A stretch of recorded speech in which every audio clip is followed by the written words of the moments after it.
ഇപ്പോൾ ഇസ്രയേലിൽ സൈന്യത്തിന്റെ വെടിയേറ്റ് മടങ്ങുമെന്ന മലയാളി എഡിസൺ ഡാനിയലിനൊപ്പം ഞങ്ങളുടെ പ്രതിനിധി ടിൻഡു ദാസ് ചേരുന്നുണ്ട്. ടിൻഡു, നമുക്കറിയാം ഏറെ ആശ്വാസകരമായ വാർത്തയായിരുന്നു എഡിസൺ തിരികെ എത്തി എന്നുള്ളത്. കാരണം ഗബ്രിയേൽ മരണപ്പെട്ടു എന്ന വാർത്ത ഏറെ സങ്കടത്തോടെയാണ് നമ്മൾ കേട്ടുനിന്നത്. എഡിസൺ എങ്ങനെയാണ് ആ ദിനങ്ങളെ ഓർത്തെടുക്കുന്നത്?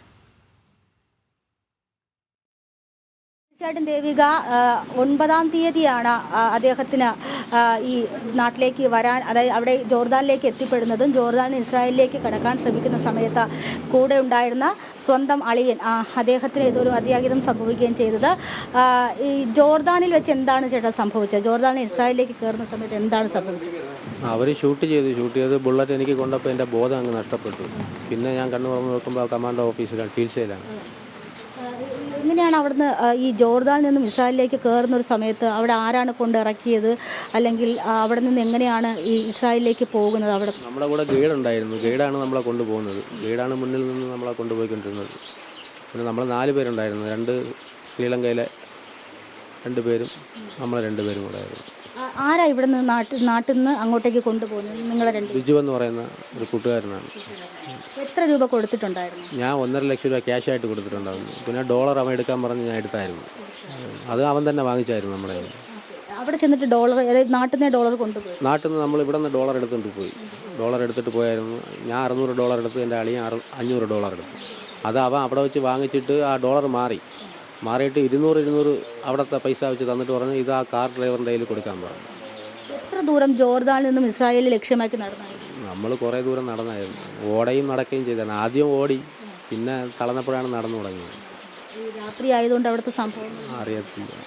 ആദ്യം എത്തിപ്പെടുന്നത് ഇവിടുത്തെ തിരുവനന്തപുരത്ത് എവിടേക്കാണ് എത്തിപ്പെടുന്നത്?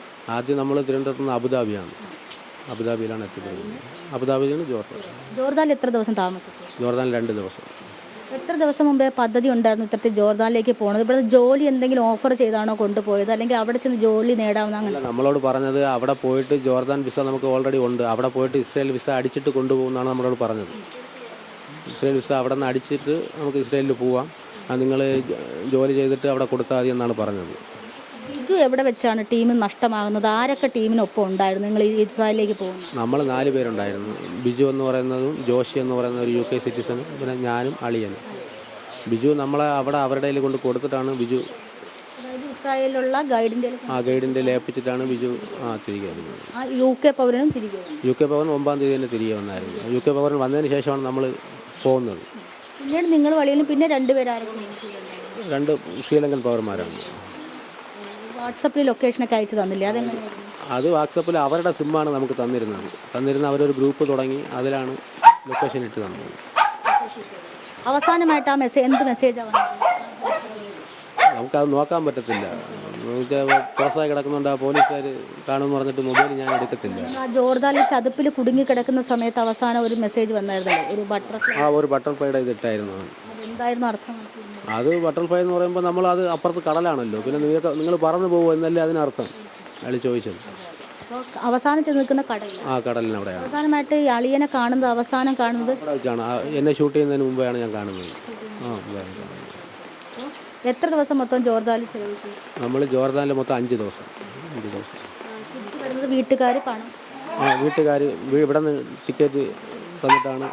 ജഡ്ജി അവിടെ എഴുതിയായിരുന്നു ടിക്കറ്റ് ഇവിടെ നിന്ന് അയച്ചാലേ വരാൻ പറ്റുള്ളൂ. ഇവിടെ വിളിച്ച് പറഞ്ഞു, ഞാൻ വിളിച്ച് പറഞ്ഞിട്ടാണ് വരുന്നത്.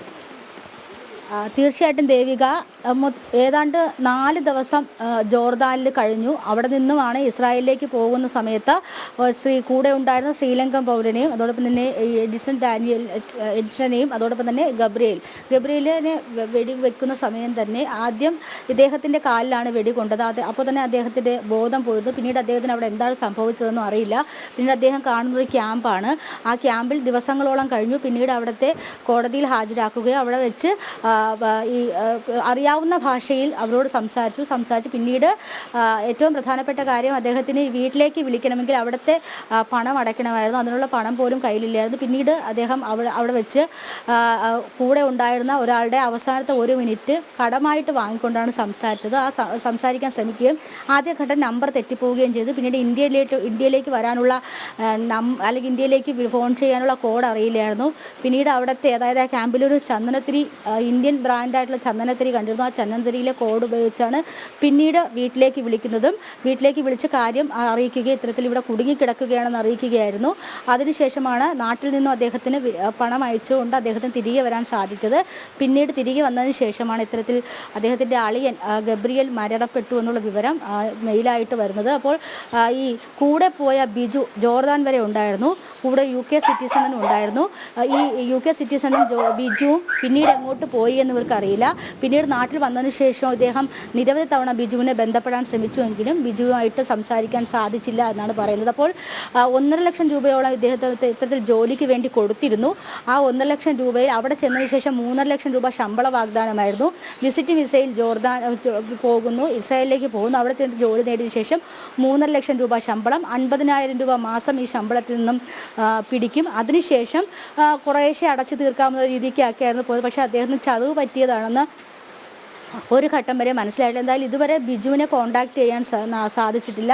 ബിജുവിൻ്റെ നമ്പർ സ്വിച്ച് ഓഫ് ആണ്. അപ്പോൾ എവിടെയാണ് ചതവ് പറ്റിയതെന്ന് ഒരു ഞെട്ടലിലാണ് ഈ കുടുംബം ഇപ്പോഴും കഴിയുന്നത്. ഇദ്ദേഹത്തിൻ്റെ സ്വന്തം അളിയനാണ് ഈ മരിച്ച ഗബ്രിയേൽ എന്ന് പറയുന്നത്. എന്തായാലും 2 ശ്രീലങ്കൻ പൗരന്മാർ ഇപ്പോഴും അവിടുത്തെ ജയിലിൽ തുടരുന്നുണ്ട്. ഗബ്രിയേലിന് മരണം സംഭവിച്ചു. അദ്ദേഹം ഗുരുതര പരിക്കുകൾ, കാലിനൊക്കെ പരിക്ക് പറ്റിയിട്ടാണ് നാട്ടിൽ വന്നിട്ടുള്ളത്. ദേവിക. ശരി ടിൻഡു, ഇസ്രായേലിൽ വെടിയേറ്റ് മരിച്ച ഗബ്രിയേലിന്റെ ഭാര്യ സഹോദരി അല്പസമയം മുൻപ് ജനം ടിവിയോട് പ്രതികരിച്ചിരുന്നു. ഗബ്രിയേൽ വിദേശത്ത് പോകുന്നത് വീട്ടുകാർക്ക് അറിയില്ലായിരുന്നു എന്നാണ് ഭാര്യ സഹോദരി പറയുന്നത്. തീർത്ഥാടനത്തിന് പോകുന്നു എന്ന് പറഞ്ഞാണ് വീട്ടിൽ നിന്നും പോയത്. സാമ്പത്തിക പ്രശ്നങ്ങൾ ഉണ്ടായിരുന്നു. ഏജൻസി വഴിയാണോ വിദേശത്തേക്ക് പോയതെന്ന കാര്യത്തിൽ തങ്ങൾക്കും വ്യക്തതയില്ല എന്നാണ് അവർ പറയുന്നത്. ഇങ്ങനെ ഇന്നടുത്ത് പോകുന്നു എന്നൊന്നും നമുക്കൊന്നും അറിയത്തില്ല. അപ്പോൾ അവിടെ എത്തിയതിന് ശേഷം 9-ാം തീയതി ഇവിടെ പോകണമെന്ന് ഞങ്ങൾ സേഫ്റ്റി ആയിട്ട് ഇവിടെ എത്തി. പിന്നെ ബാക്കി എന്താണെന്ന് ഞങ്ങൾക്ക് അറിയത്തില്ല. വേറെ കുറിച്ചൊന്നും ഞങ്ങൾക്ക് അറിയത്തില്ല.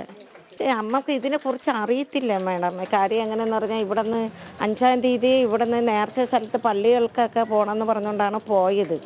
അപ്പോൾ വീട്ടിലെ ഭാര്യയെ വിഷമിക്കുമെന്ന് പറഞ്ഞുകൊണ്ടായിരിക്കും പോകത്തത്. ഇത്തിരി കടബാധ്യതയുണ്ട്.